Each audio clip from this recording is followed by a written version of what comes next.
Bonjour les amis, aujourd'hui on est là devant cet écran pour un tutoriel vraiment basique. Donc on va créer un espace membre avec l'éditeur de texte que j'ai choisi aujourd'hui, Atom. Donc Atom, c'est plus simple d'utiliser voilà nos codes, de gérer nos codes avec vraiment la rapidité du code, c'est vraiment trop cool voilà de l'utiliser. En plus c'est plus facile à coder, voilà, et donc ça prend peu de temps à coder, voilà, vraiment. Donc on va commencer d'abord. J'ai déjà ouvert mon fichier. Voilà, attendez. Voilà, comme ça. Donc il est là, pour l'instant il n'est pas créé. Voilà, donc maintenant ce qu'on va faire, il est là notre fichier. On va créer deux fichiers. Bon, peut-être plus. Ici, je vais créer le fichier config.php. Et je vais aussi créer le fichier register.php. Parce que là, on aura besoin d'un, voilà, que je vais dire par là, d'une page de register pour permettre à nos utilisateurs de créer un compte. Après, plus tard, dans une prochaine vidéo, on va créer une page qui va nous permettre de nous connecter, qui sera login.php. Pour l'instant, aujourd'hui, on est là pour register.php. Donc voilà, il est là le fichier. Maintenant, on va commencer à programmer ici. Voilà, on va renverser comme ça. Voilà, là c'est bon. Maintenant, ce qu'on va faire d'abord, on va faire le code PHP ici. Donc le code PHP va être inscrit sur cette partie là. Donc nous on va venir ici, on va créer un formulaire. Donc voilà, je vais pas faire le CSS. L'action on va les mettre ici pour que l'action soit sur cette page même. Le méthode, c'est une méthode post. Donc vous voyez que dès que j'appuie sur forme, automatiquement le code il est déjà mis, donc c'est plus rapide à coder là-dessus. Donc on va mettre un input type égal, bon, on va mettre pseudo, un name, on va lui attribuer le name pseudo,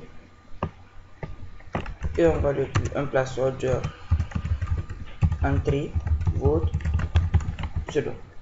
Donc on va mettre un WPR, voilà. On va mettre un input de type email, parce qu'on aura besoin d'un email aussi. Email plus un placeholder. Tapez, entrez votre email. On va mettre un WPR aussi. Ici, on va revenir à la ligne. On va mettre un password, donc un mot de passe de type password pour mettre un placeholder. Attendez, un placeholder créé mot de passe. Allez, un WPR. On va mettre un password parce que là, on doit le confirmer. Password confirmation. Et là, un placeholder. Non, attendez.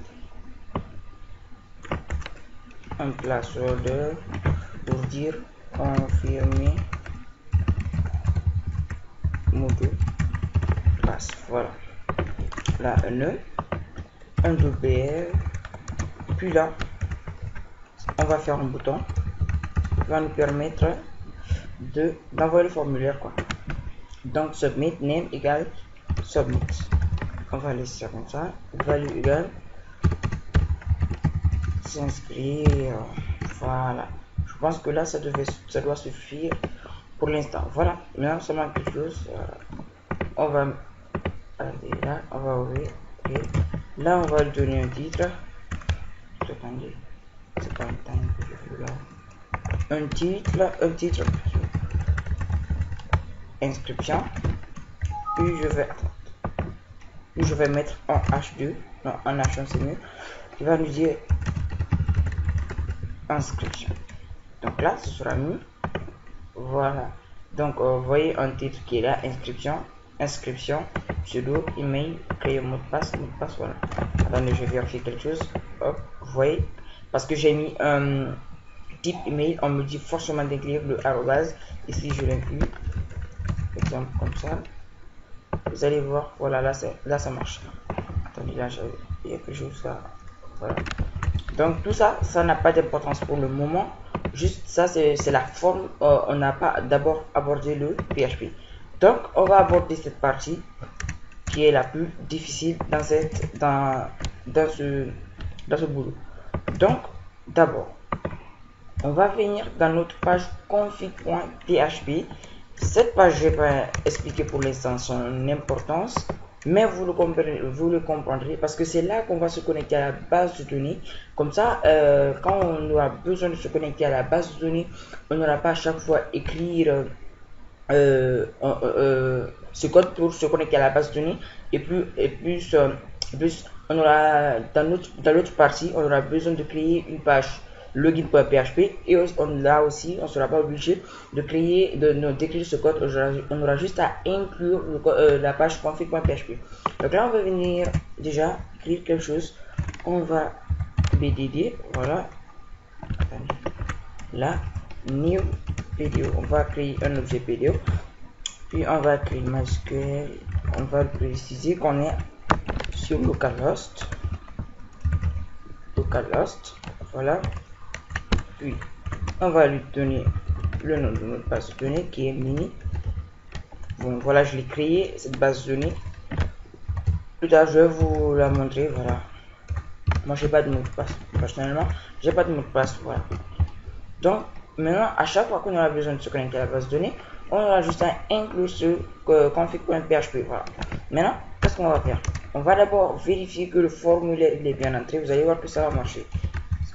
If iset $post submit, donc si on clique sur le bouton submit qui est là, vous allez voir, on va nous dire ça c'est juste pour vérifier que ça marche et ça n'est pas parti. Voilà, écoute Messi, voilà, je suis un grand fan de Messi.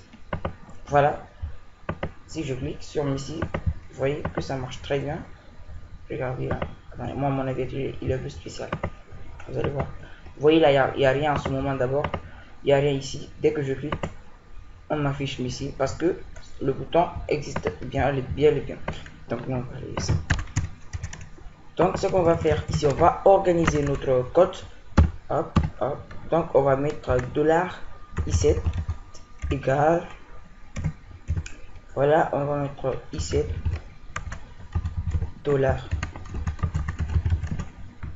$post pseudo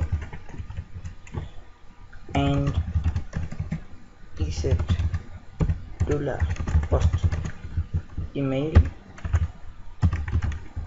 and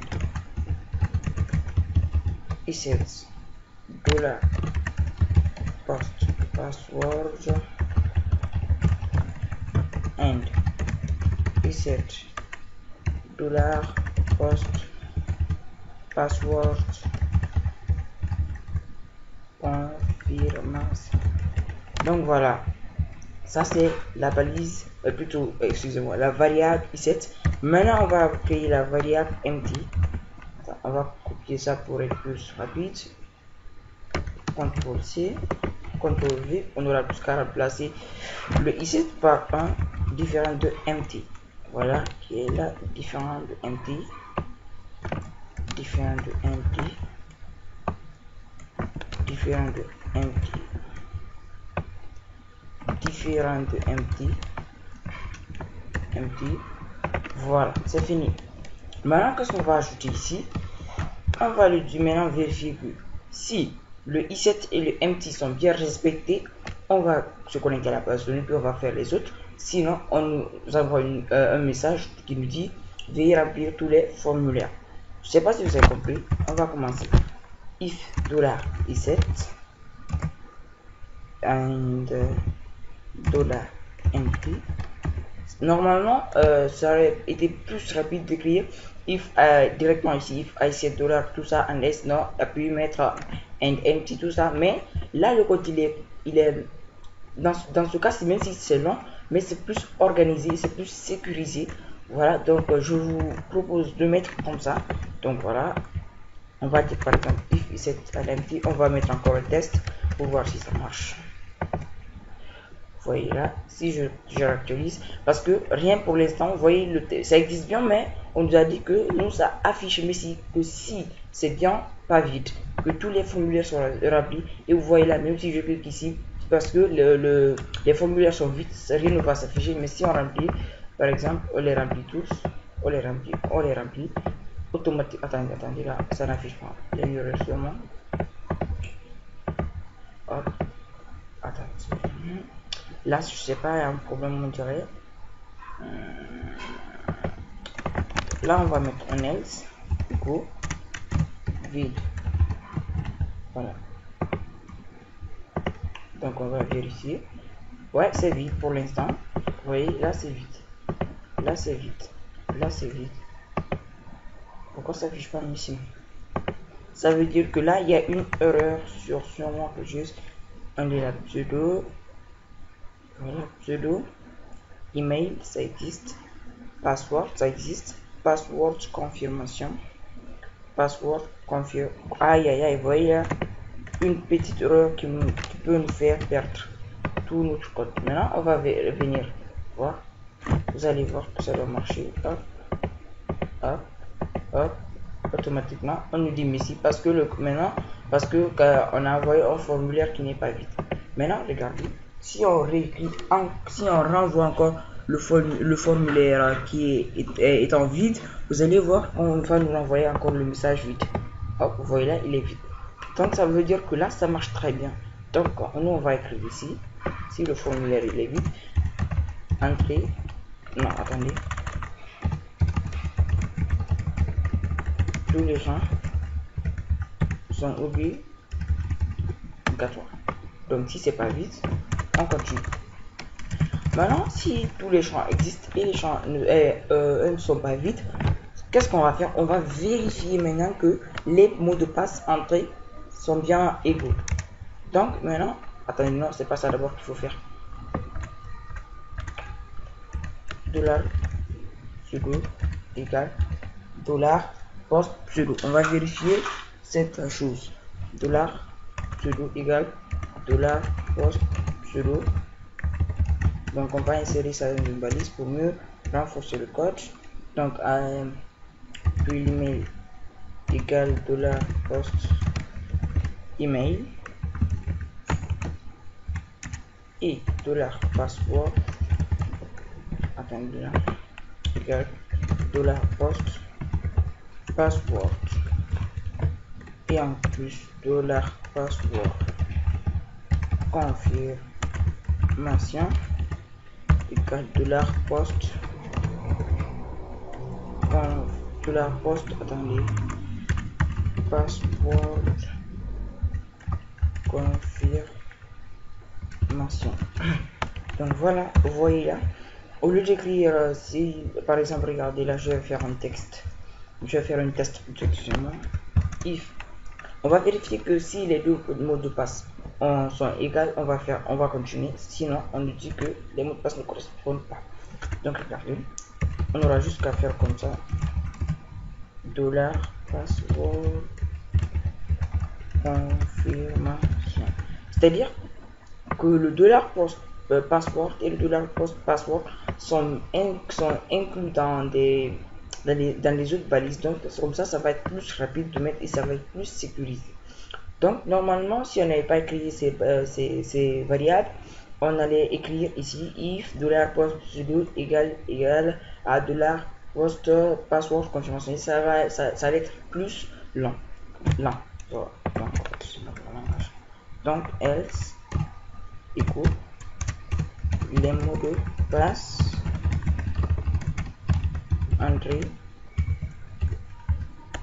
ne correspondent. Voilà. Donc s'ils correspondent, on dit ici. S'ils ne correspondent pas, on dit les mots de passe ne correspondent pas. Donc voilà, on va faire comme ça. On va essayer de mettre ici quelque chose. Et là je mets, attendez, là je mets un O par exemple. Et là je mets un OI. Qu'est-ce qu'on dit? Les mots de passe entrés ne correspondent pas. Maintenant on va essayer de mettre les mêmes mots de passe. Un O ici, un O ici, mais ici. Donc voilà, ça marche très bien. Donc pour l'instant tout est ok. Donc si les mots de passe, les mots de passe sont égaux, on nous dit ça. S'ils ne sont pas égaux, on nous dit que plutôt les mots de passe entrés ne sont pas qu'est-ce que je voulais dire là, je perds, ne sont pas, les mots de passe en train de correspondre. Voilà. Maintenant, si les mots de passe sont égaux, on va maintenant insérer les données entrées par l'utilisateur ici. Par exemple, attendez, je vais vous montrer. Par exemple, là, ces données enregistrées, on va les insérer en fait à la base de données que j'ai déjà créée. Attendez là, je vais aller voir la base de données. Vous allez vous-même voir de vos propres yeux ce que je fais. Comme ça va être plus rapide. Parce que vous voyez, maintenant, de nos jours, ça marche. Les bases de données ne marchent qu'avec les navigateurs Spark. Voilà, donc je suis obligé d'ouvrir un navigateur Spark qui est pas du browser. Voilà, on va attendre, c'est un peu lent. Mais ça va afficher quand même. Voilà. Ça défile. Voilà, voilà la base de données menu qui s'appelle menu. Voilà. Donc voilà la table inscription que j'ai créée. Donc attendez, là je vais supprimer, c'est l'ancien ça. J'avais déjà fait un test. Attendez, là je vais mettre plus simple. Voilà. Donc vous voyez, maintenant la base de données elle est vide. Elle est vide. Voilà. Plutôt la table elle est vide. Donc maintenant tout ça inclus. On va inclure, on va se connecter à la base de données. On va se connecter à la base de données.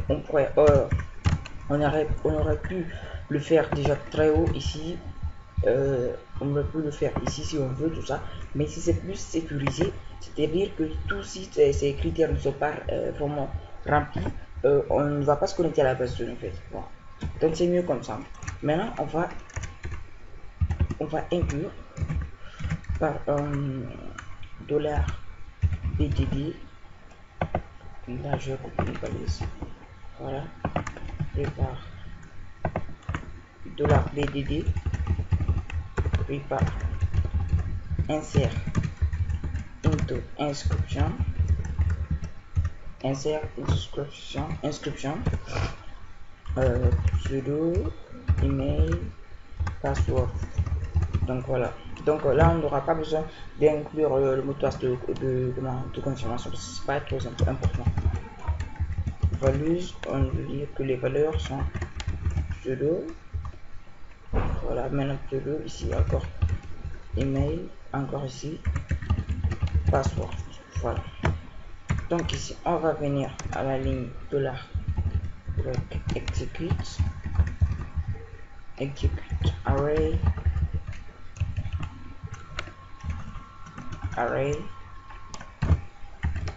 pseudo. Voilà encore l'importance de ce qu'on a fait ici. La pseudo, on va lui dire que c'est pseudo. Si on n'avait pas créé ça, on allait écrire de la post pseudo. Donc email égale $mail et le password égale $password. Donc voilà, je pense que là ça devrait marcher. Donc là vous allez voir ça. Hop, attendez là. Wave couldn't drive online. Est-ce que ça, je pense que là c'est ici. Attendez, je vais bien voir ça. $BTD nous MySQL. Ok, là c'est bon. Voilà, je pense que là ça devrait s'insérer. Donc vous voyez, la ligne c'est parfaitement insérée. Donc voilà, l'idée il est égal à 20 parce que là vous savez j'ai créé beaucoup de je vais dire des colonnes, des lignes, voilà. Donc c'est la 20 parce que vous m'avez vu tout à l'heure supprimer. Donc voilà, lorsque je supprime, ça ne revient pas au fait ça ne revient pas à 0, ça va pas être réinitialisé à 0, plutôt ça va continuer.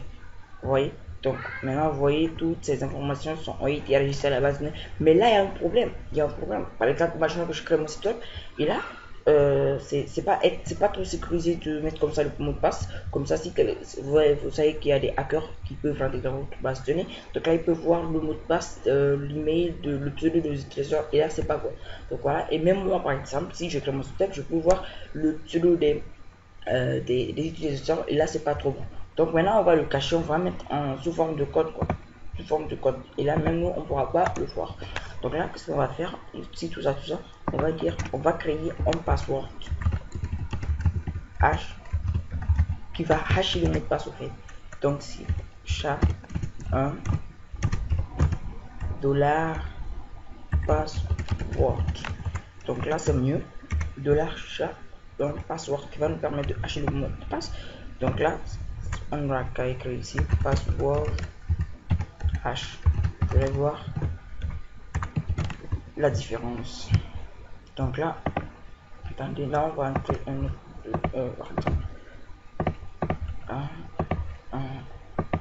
on s'inscrit. Vous allez voir que vous voyez là l'id égale à 21 et là vous voyez que le mot de passe il est plus sécurisé. Donc là on a pu vous voyez là ça continue 20 et 21, donc l'id il est continu. Voilà, donc vous voyez maintenant je l'ai supprimé, c'est 21 toujours, ça va pas être à 1 parce qu'il y a un seul nom. J'avais beaucoup de lignes dans cette base de données, mais je l'ai supprimé. C'est pour cela que c'est égal à 21. Donc il y a eu 20 lignes avant ça, c'est pour cela que l'id ici il est à 21. Excusez-moi, je suis un peu stressé quoi. Donc on a fait aujourd'hui l'important. Vous voyez, si je ne remplis pas tous les champs, on me dit les champs sont obligatoires. Imaginez, bon, je suis débile, je remplis tout ça, j'oublie de remplir ça, tous les champs sont obligatoires. Là je viens, bon, moi je vais essayer de remplir tous les formulaires, je mets ici un O, je mets ici un I, bon. On me dit les mots de passe entrés ne correspondent pas.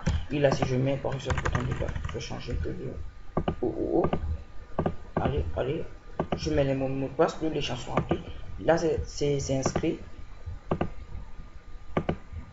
Hop, là vous voyez tout est rempli. Donc voilà, 21, 22, l'idée il est très bon, tout ça, voilà. Donc pour l'instant je vois pas ce qu'on pourrait ajouter vraiment dans ce formulaire, je vois pas. Donc voilà, j'espère que vous aurez vraiment compris cette première vidéo et ce premier tutoriel.